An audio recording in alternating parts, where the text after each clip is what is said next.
provided a ram nung sinabi nung angel to not kill his son.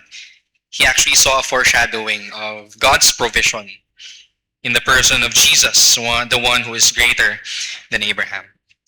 Okay, so before we go into our message, can you flash yung photo, bro? The photo.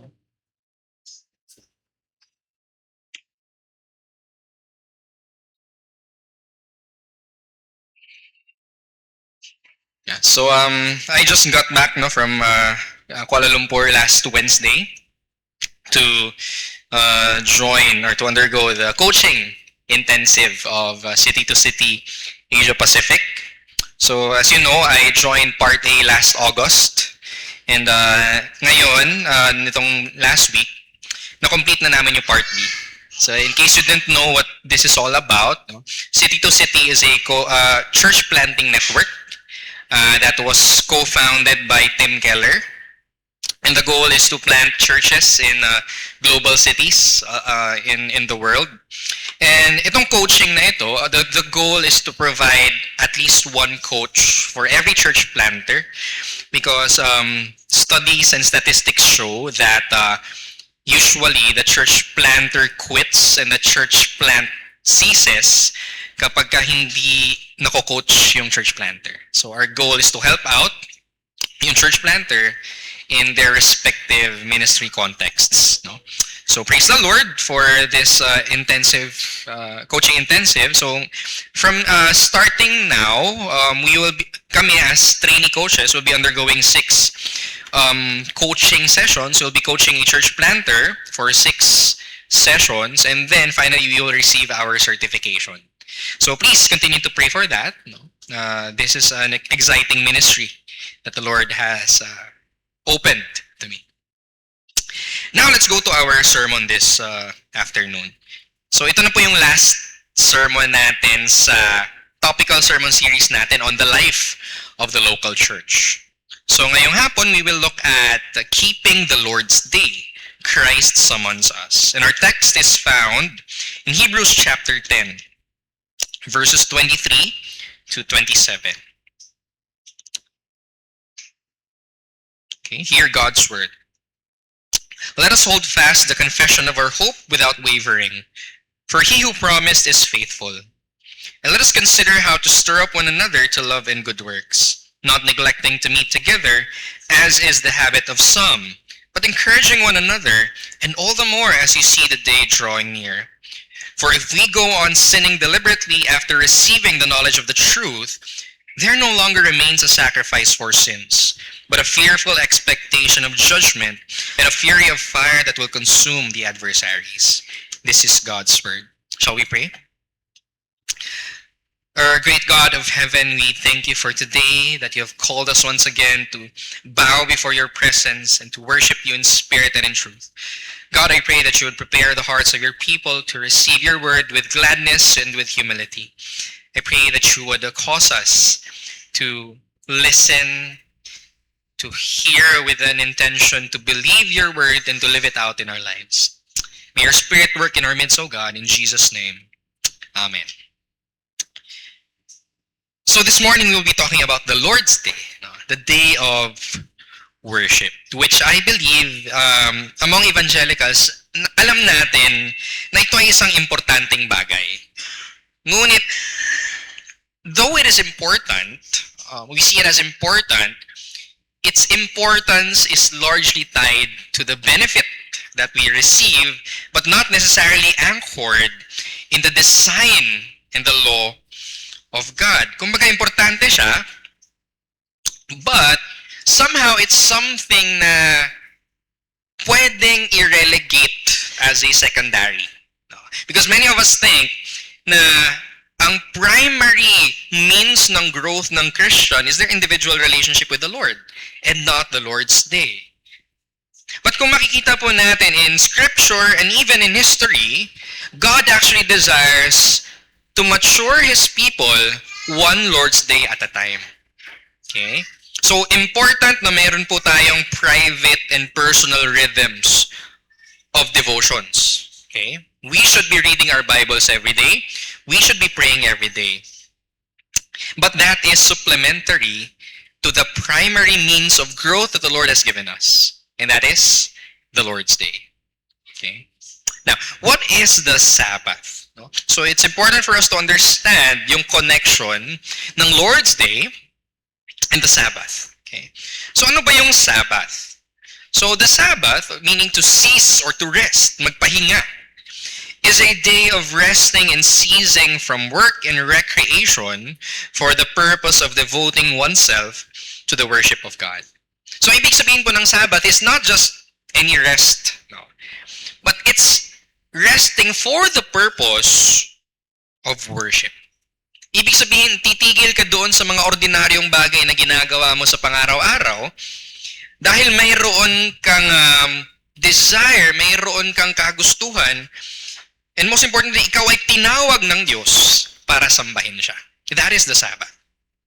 Okay?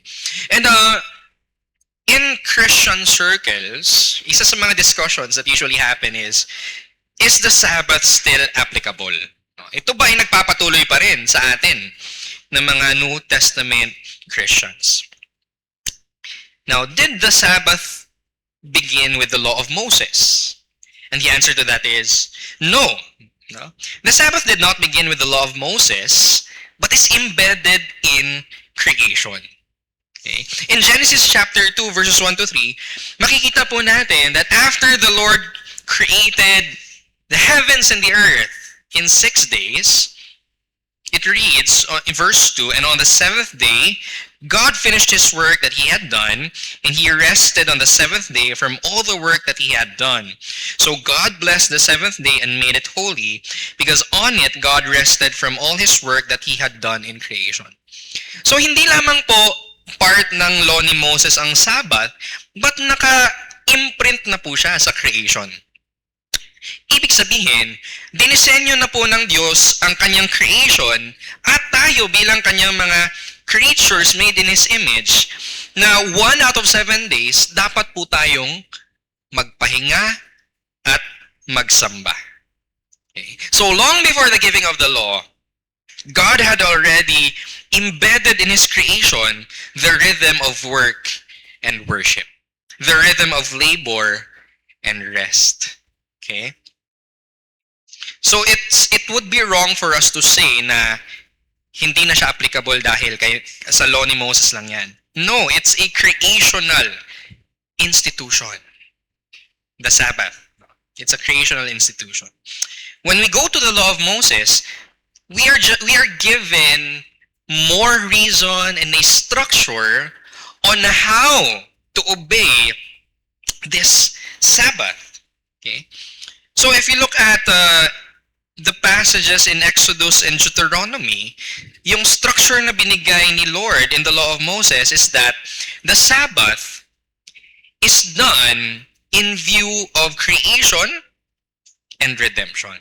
So, kung titingnan po natin yung dalawang passages kung saan inilatag ni Moses yung 10 Commandments, in Exodus 20 and Deuteronomy 5, dalawang magkaibang reason ang binigay ni Moses kung bakit tayo dapat may Sabbath. In Exodus 20, inangkor po ni Moses yung Sabbath sa creation. Okay? So sabi niya, remember the Sabbath to keep it holy. 6 days you shall labor and do all your work, but the seventh day is a Sabbath to the Lord your God. On it you shall not do any work, you or your son or your daughter, your male servant or your female servant, or your livestock or the sojourner who is within your gates. Verse 11, for in 6 days the Lord made the heavens and the earth, the sea, and all that is in them, and rested on the seventh day. Therefore the Lord blessed the Sabbath day and made it holy. So sabi ni Moses, rather it's God who said through Moses, 6 na araw lamang dapat kayo magtrabaho. Sa ikapitong araw, dapat kayong magpahinga, wala dapat kayong gagawing trabaho, kailangan kayong magsamba, sapagkat ito ang disenyo na ibinigay ng Diyos noong nilikha niya ang lahat ng bagay. At kapag ito ay sinuway natin, ibig sabihin hindi po natin sinusunod ang disenyo ng Diyos para sa ating buhay. Okay? Now, in Deuteronomy, we will see an even greater reason. So sabi ng Bible, kailangan nating sundin itong rest. Number 1, because God created it in this manner. Pero ikalawa, meron pang greater reason. And that's because pagmamay-ari na tayo ng Diyos. Hindi na natin pagmamay-ari ang buhay natin. Okay? Let me read Deuteronomy 5:15, verse 15. You shall remember that you were a slave in the land of Egypt, and the Lord your God brought you out from there with a mighty hand and an outstretched arm. Therefore, the Lord your God commanded you to keep the Sabbath day. So ngayon, meron ng greater reason. No? Pinaalala niya sa Israel na dati silang alipin, ngunit ngayon sila ay iniligtas at tinubos mula sa kanilang mga kalaban. Kaya ngayong hindi nyo na pagmamayari ang buhay nyo, kailangan yung i-set apart ang seventh day for the worship of God. Okay. Now, we should answer an important question. Tayo ba bilang mga New Covenant believers, New Testament Christians, should we still honor the fourth commandment to remember the Sabbath day and keep it holy? Now, maraming mga brothers natin who are well-meaning Christians who would say, hindi na because it is already fulfilled in Christ.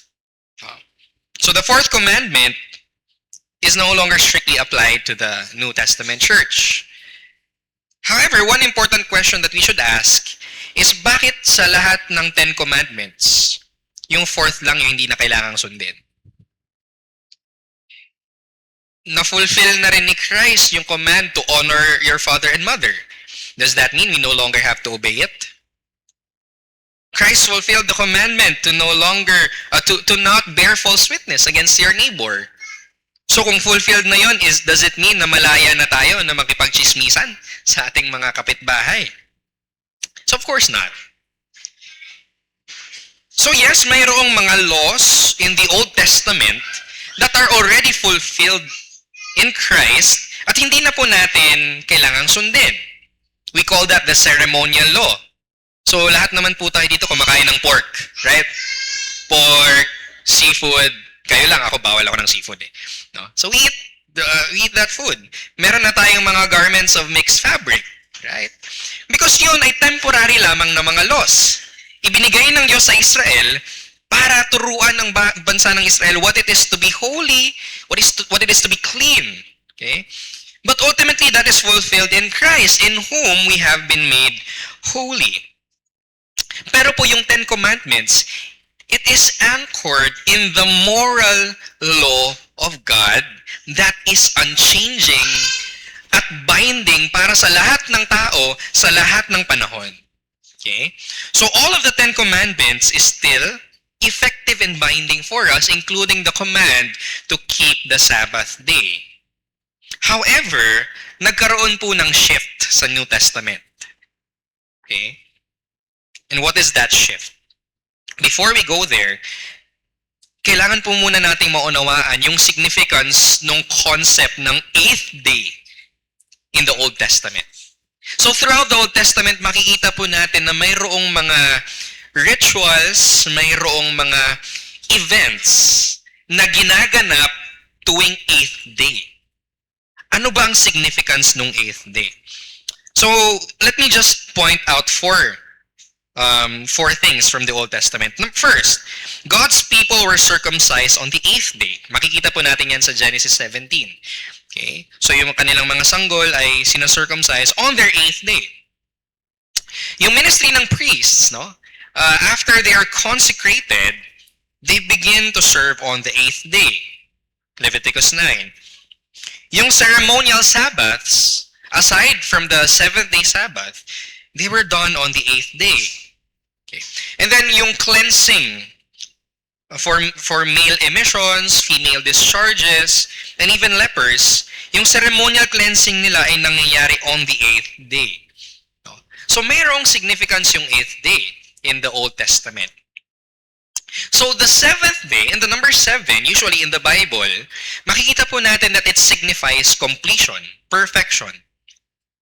But the 8th day signified a day of cleansing, consecration, and the commencement of something new.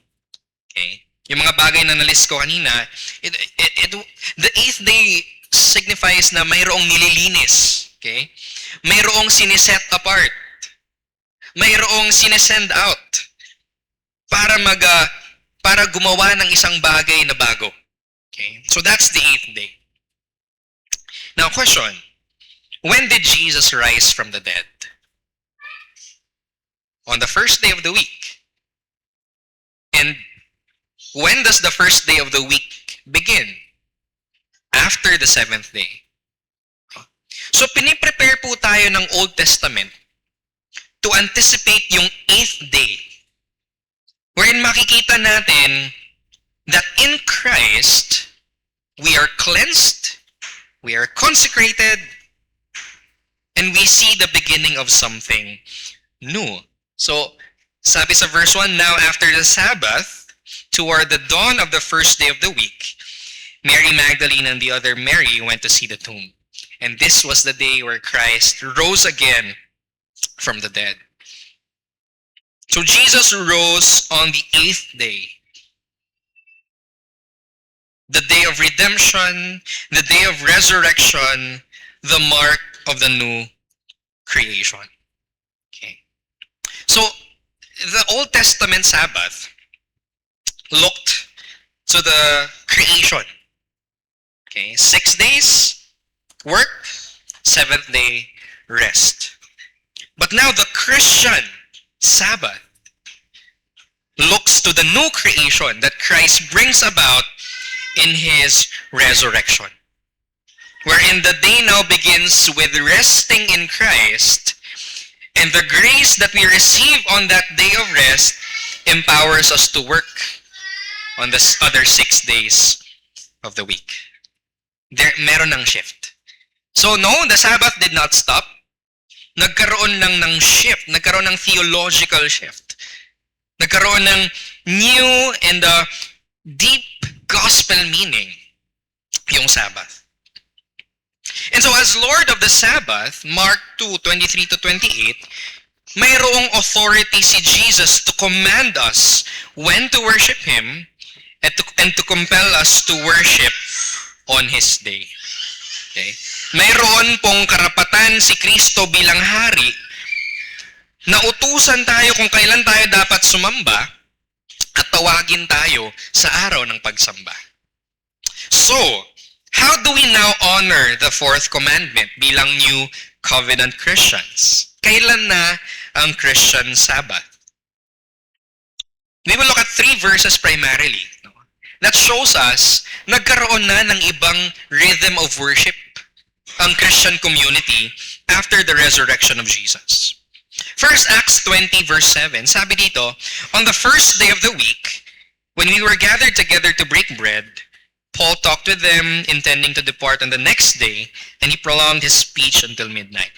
So nagkaroon na sila ng new worship rhythm, which is, they met on the first day of the week in view of the resurrection of Christ. So na-recognize nila that mayroon ng in-institute si Christ na bagong araw ng pagsamba at kapahingahan. At yun ay ang araw ng kanyang muling pagkabuhay, the resurrection day. Another, 1 Corinthians 16 verse 2. On the first day of the week, of every week, each of you is to put something aside and store it up as he may prosper, so that there will be no collecting when I come. So bakit inutos ni Paul that the collection should happen on the first day of the week? It's because every first day of the week, the believers were already gathering together to honor the resurrection of Christ and to honor the 4th commandment. And then in Revelation 1:10, sabi ni John when he saw the vision, I was in the Spirit on the Lord's day, and I heard behind me a loud voice like a trumpet. So ginamit na term ni John yung Lord's Day because ito ay term na ginagamit na ng mga Christians to talk about the first day of the week, the day of rest, the day of worship, the day where Christ resurrected from the dead, the day, or rather the 8th day of consecration, of commission, of cleansing. Okay? So I believe it's very clear in the New Testament that number 1, tayo po ay obligado pa rin to honor the Sabbath. Yet number 2, mayroon na pong shift on the day of the Sabbath, and that is Sunday. Okay? So, Sunday is not just optional for the Christian. Hindi po siya optional lang na kung kaya natin, kung pwede tayo, or kung kailan lang tayo free, then doon tayo mag-worship. But the Lord calls us na i-order yung buhay natin around the Lord's Day. Okay? Na kailangan natin gawin yung makakaya natin to adjust our lives and our schedules because God promises to meet His people on the Lord's Day in a very special manner. So now let's look at our text in Hebrews 10:23 to 27. Ano yung tinuturo sa atin ng salita ng Diyos in our commitment, no, to gather as saints? So first, we must persevere in our confession corporately. So let me give you a brief background. Sinulat po yung book of Hebrews to encourage the believers who were suffering. They were persecuted. Okay? So maybe the persecution was not as severe kasi sabi ng Hebrews, hindi pa naman kayo pinipersecute to the point of shedding blood. Pero mayroong intense na social pressure sa mga Christians na bumalik doon sa religion ng mga Hudyo. Okay? They were pressured to renounce Jesus Christ. Iwanan nyo na si Kristo. Kung hindi, masisisante kayo sa mga trabaho nyo. Mapapalayas kayo ng mga Jewish landlords ninyo. So mayroong pressure sa kanila na iwanan si Kristo. Dahil sobrang hirap na ng buhay nila, economically speaking. Now, the author of Hebrews encourages them, wag niyong gawin yan. Okay? Be strengthened by the grace that Christ gives you. And here in our text, part po ito nung encouragement na gustong ibigay ng author of Hebrews sa mga mananampalataya na sobrang tempted ng bumalik doon sa kanilang old yet false religion. So first, we must persevere in our confession corporately. Verse 23 says, "Let us hold fast the confession of our hope without wavering, for He who promised is faithful." So sabi ng author ng Hebrews, huwag niyong iwanan, huwag niyong bitawan ang inyong pananampalataya. Huwag niyong bitawan yung pag-asa na pinanghahawakan ninyo doon sa gospel. Because the Bible tells us na tapat ang Diyos sa kanyang mga pangako. Now take notice. Ang sinabi ng author ng Hebrews, let us hold fast. Hindi niya ito inutos sa mga individual lamang. Kundi inutos niya ito sa atin as a community, as a gathering of believers. So ibig sabihin, ang pagpapatuloy po natin sa pananampalataya is not an individual pursuit. Yes, faith is a personal thing. Okay? Kailangan mayroon po tayong personal na pananampalataya at relasyon sa Diyos. Kailangan mayroon po tayong personal faith in Christ as Lord and Savior. Okay? That's true. However, the Bible emphasizes na itong faith na ito, itong paglago natin sa pananampalataya, ang pag-grow, pag-strengthen ng faith natin, ay hindi isang bagay na kaya nating gawin ng mag-isa. It is a community project. Magkasama po tayong lahat dito. Okay? And so para tayo ay maging matatag sa ating pananampalataya, kailangan po natin ang bawat isa. We must persevere in the gospel corporately. Again, when we say corporately, it comes from the word corpus as a body of Christ. Okay? So wag po sana nating isipin na hindi kaya kong manampalataya at kaya kong lumago mag-isa. Basta mayroon akong Bible at nagpe-pray ako, okay na ako. That is not God's will for us. Yes, continue with that. That's good. Pero to neglect Christ's body is to neglect Christ Himself. And if we neglect Christ, then hinay-hinay po nating nilelet go yung pag-asa na mayroon tayo kay Kristo. And madalas ito ay isang bagay na nangyayari nang hindi po natin namamalayan. We must persevere in our confession corporately. Secondly, our perseverance, yung ating pagpapatuloy, is seen in our commitment to gather. Verses 24 to 25 says, "And let us consider how to stir up one another to love and good works." Okay? So ngayong nahihirapan na tayo, ngayong pinahihirapan tayo ng mga tao na manampalataya at magsamba, kailangan tayong mag-isip ng mga bagay at mga paraan para mapatibay natin ang pananampalataya ng bawat isa. Kailangan tayong lumago sa ating pag-ibig, kailangan tayong lumago sa ating mabubuting gawa. Kailangan nating pagsilbihan ng bawat isa nang sa gayon hindi tayo malumbay, hindi tayo manghina sa ating pananampalataya. And in verse 25, how do we do this? Paano natin mapapalakas ang mga kapatid natin sa Panginoon? Paano natin sila mamahalin? Paano natin ma-exercise yung good works natin to them? By not neglecting to meet together, as is the habit of some, but encouraging one another, and all the more as you see the day drawing near. So, yung commitment po natin sa gospel, yung commitment natin kay Kristo, at yung commitment natin sa ating mga kapatid sa Panginoon ay makikita sa ating commitment sa pagtitipon ng simbahan. Because that is where we exercise our gifts in service to one another, and that is where we receive the blessing of the means of grace. Okay. So yung perseverance, yung pagpapatuloy natin sa pananampalataya ay nakikita sa commitment natin na magtipon. Again, important na mayroon po tayong personal rhythms of devotion. You have to have your own Bible reading time. You have to have your own prayer time. And if possible, dapat mayroon kayong family worship. No?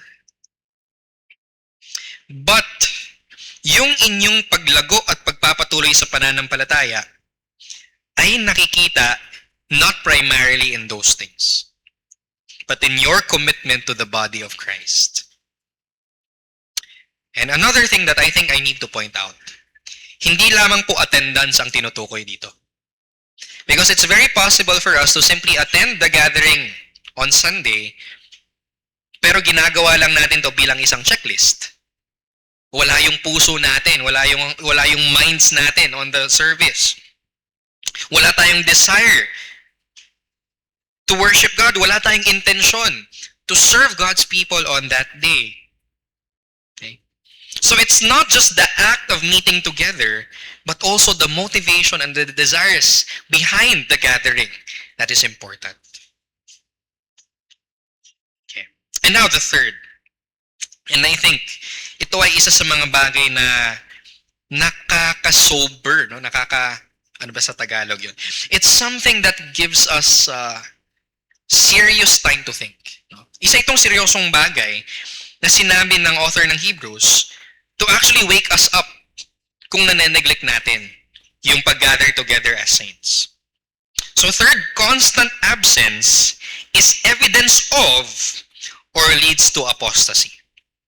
Ibig sabihin, kapag normal na lang po sa atin na hindi na tayo sumasama sa gathering ng church, maaaring ito ay ebidensya na hindi tayo tunay na mananampalataya. Okay? Or this is something that leads us to that direction already. Now, hindi po nawawala ang kaligtasan. That must be clear. Salvation cannot be lost. Once you're a Christian, you are a Christian. Ngunit posible din po to be a false believer. Okay? It's possible for someone to profess Christ, may makikita tayong konting change, and then later on, makikita natin na tinalikuran niya na si Kristo. And that's not because nawala yung kaligtasan niya, but because in the first place, hindi siya saved. And that is what Hebrews is warning us of. Verse 26, for if we go on sinning deliberately after receiving the knowledge of the truth, there no longer remains a sacrifice for sins, but a fearful expectation of judgment and a fury of fire that will consume the adversaries.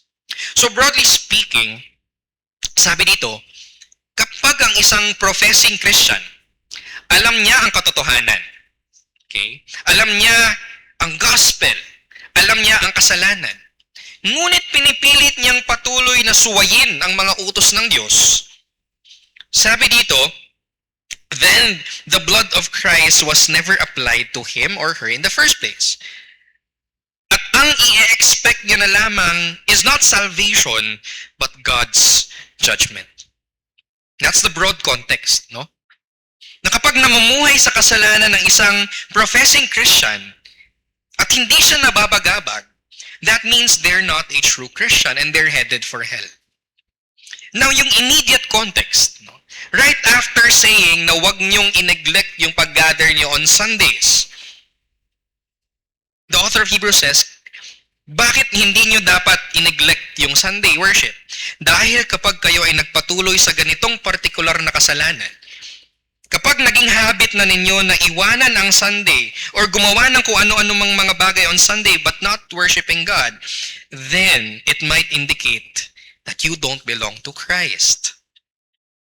So ganun po kabigat ganun po kabigat yung Lord's Day worship. Okay? Bakit siya mabigat? It's not just because kasi utos to ni God kaya pag sinuway natin, yari tayo. It's not just because of that. But because the Lord's Day is God's gift to us. And every time nineneglect po natin yung Lord's Day, para nating sinasabi kay God, Lord, actually, hindi ko kailangan yung gifts nyo. At mayroon akong mas importanteng bagay na kailangan gawin ngayon. Let me give you an illustration. Suppose meron po kayong asawa or anak. Talagang mahal na mahal ninyo. So on your anniversary or on their birthday, nag-prepare kayo ng napakaganda, napaka-grand na celebration. So let's say it's your 25th anniversary bilang mag-asawa.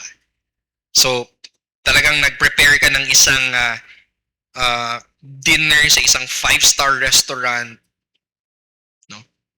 Or let's say, debut ng anak mo. And talagang pin-prepare mo lahat, no? Nag-invite ka ng mga artista para lang mapasaya siya. Because you love the person. And then come the day of the celebration. Sinabi ng asawa mo or sinabi ng anak mo, ay sorry, hindi ako makakapunta kasi meron akong gala with my friends. Meron akong plans on that day. How would you feel? You prepared so hard, so much, on that special day because you love the person. And then sasabihan ka lang, hindi, actually meron ako mas importante kailangan gawin. Sobrang heartbreaking nun. That is what we do when on the Lord's Day, God promises to bless us, to speak to us, to work in our hearts, and then sasabihin lang natin, ay hindi Lord, sorry, meron akong mas importante kailangan gawin. Kailangan kong kumita or kailangan kong mag-enjoy. Meron akong outing. Tinetrade po natin yung eternal joy na gustong ibigay sa atin ng Diyos para sa temporary na kasiyahan sa mundo, para sa kakarampot na ekstra kita. Hindi lang natin vina-violate yung law ni God when we break the Lord's Day. We are breaking God's heart. And that's what makes it a grave sin. So I hope nakita po natin na hindi po burden ang Sabbath para sa atin. Gift po ito ni Lord. Sinasabi po sa atin ni Lord na hindi po tayo mga kalabaw at hindi po tayo mga makina na nilikha niya para lamang magtrabaho. Ngunit tayo po ay nilikha ng Diyos in order to find our satisfaction and joy in Him.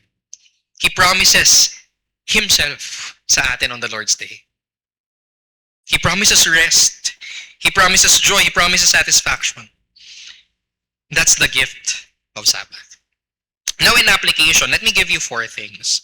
Number 1, now that we know how serious it is to honor the Lord's Day, at ngayong alam natin na ito pala yung sweetness ng Lord's Day. Pinapromise ni Lord yung presence niya in a way that we don't experience on other days.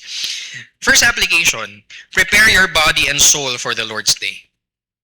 Sabi ni J.A. Packer, the battle for our Sundays is usually won or lost on the foregoing Saturday night. Okay. So as early as Sabado pa lang, let's do our best na ayusin yung mga damit natin, schedules natin. Okay? Huwag na tayong gumawa ng mga activities that might make us tired on Sunday. No more late night activities as much as possible. And most importantly, dapat prepared po yung soul natin. Spend time in prayer and meditating on the word. Pray for your preacher. Pray for your church mates. Pray that the Sunday will be a day of blessing for you and your church family. Prepare your body and soul for the Lord's Day. Okay? And let's make it a serious discipline to prepare. Secondly, order your life around Lord's Day worship. Okay? So madalas kasi sa atin, ang nagiging habit natin, yung Sunday yung mag-a-adjust sa schedule natin. No? So depende sa schedule natin kung a-attend tayo ng church. But actually, the Bible tells us that yung buhay natin dapat kay God nagre-revolve. And if Sunday is the day that God gave us to worship Him, then dapat lahat ng bagay sa buhay natin should adjust to the Lord's Day. So sabi ni Adriel Sanchez, God commands us to go to church on Sunday, but corporate worship shouldn't be seen as a, gee, do I have to kind of thing. It is one of the highest privileges of believers and a safeguard from drifting away from the faith. Church on Sunday is a lifeline of vital spirituality. Okay. So kung nakita po natin yung kahalagahan, yung beauty, yung grace and blessing na pinapromise ni Lord on the Lord's Day, then it's something that we should look forward to. It's something that we should anticipate. And it's something that we should guard. As much as possible, wag nating hayaan na maapektuhan yung schedule natin to worship on a Sunday. Third application, being habitually absent on the Lord's Day for reasons aside from works of necessity and mercy is sin. It indicates deeper sin issues and often leads to greater sin. Now, meron namang mga valid reasons for us na hindi makapag-worship. For example, pag may sakit ka, okay, that's understandable. Right? Magiging counterproductive if you go to church na hindi naman okay yung being, physically speaking. Or mayroon kang tinatawag na works of necessity. For example, you're in the medical field at mayroon kang pasyente on a Sunday and you have an important surgery scheduled. Hindi naman pwedeng sabihin na tsaka ko na ipapasok yung bitoka niya, bukas na lang. Hindi naman pwedeng ganon. Okay? Or if you're in the police force, okay? Or for example, meron kang let exam on a Sunday na minsan lang naman mangyayari. So that's understandable. But if mayroon ka namang kapangyarihan and mayroon kang authority, mayroon kang choice na ipagpaliban ng isang bagay because you want to worship God at hindi mo ginawa, then that's sin. That's sin. Okay? And absenting on the Lord's Day indicates na baka mayroong deeper sin issues. Kaya pala ayaw natin to worship on a Sunday kasi feeling natin na-highlight yung kasalanan natin. At ayaw natin yon. And being absent on the Lord's Day would lead to greater sin. Wala na tayong accountability. Wala nang nagre-remind sa atin of the law and gospel, so we live in sin. Sabi ni Jonathan Leeman, the sin of non-attendance is not nearly as obvious as something like adultery. Nonetheless, it's a sin that's often hiding other sin or at least leading to other sin. So kailangan po nating i-search yung hearts natin. Why are we not giving importance to the Lord's Day? May something wrong ba sa puso natin? Then fourth and last, savor the Lord's Day as the day when Christ serves you that you may serve others.